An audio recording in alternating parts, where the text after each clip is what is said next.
Trump opened his mouth again. And immediately after he did, look what the stock market did. That was yesterday. And to give you an idea about just how significant that drop was, $2 trillion worth of stocks were lost just yesterday. Now I'm going to talk about what exactly he said and what it means, but more importantly, I'm going to talk about how it can help you. But before we do, my name is Rick. I hope you turn daily news into daily profits. If that's something you're into, make sure you follow this page. So what we learned yesterday is that Trump is unhappy with China, and he decided to impose 130% tariffs on China. Now, why exactly is this man upset, and why the drastic change in tariffs again?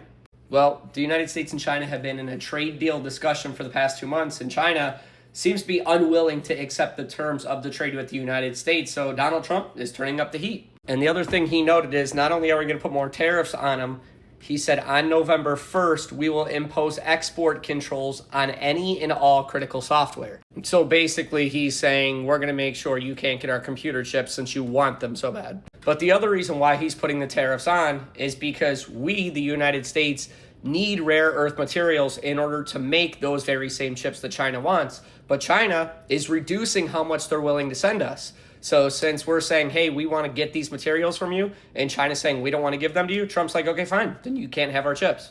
So basically this is a standoff between Trump and China.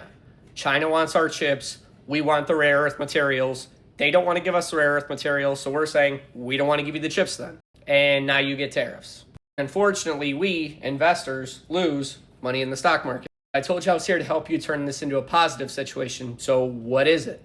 You see, this is the stock market over the past 1 year, and we can see that we've consistently been hitting new highs, with us hitting one fairly recently.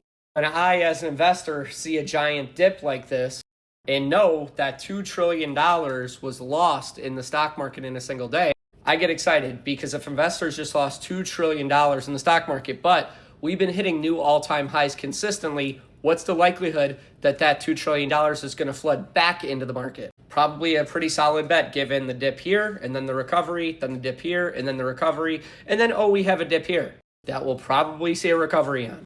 Even though this guy opened his mouth, imposed massive tariffs on this guy, this is a prime opportunity for us investors to buy the dip and get rewarded when that $2 trillion floods back into the stock market. So this guy's going to keep talking, but we are going to keep making more money.